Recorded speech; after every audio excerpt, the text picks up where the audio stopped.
Alright, one of three. This one's a Craftsman with the flex shaft. Flex shaft is bad.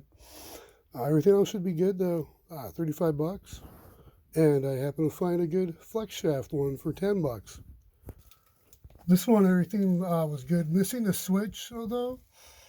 And the ground wasn't wired. But yeah, this plate's a lot rougher. So this one also had the cheaper stamped metal like I've got on the other table saw. Actually, so I have like three of these now.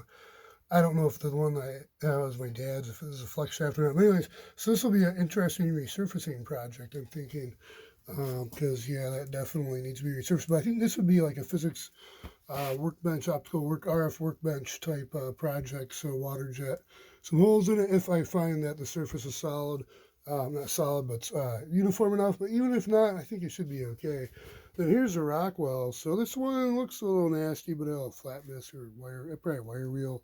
Pretty clean though. This is the first one at 50, so 50, 35, and 10, so good trend. See if I find some free extensions that are the rib style.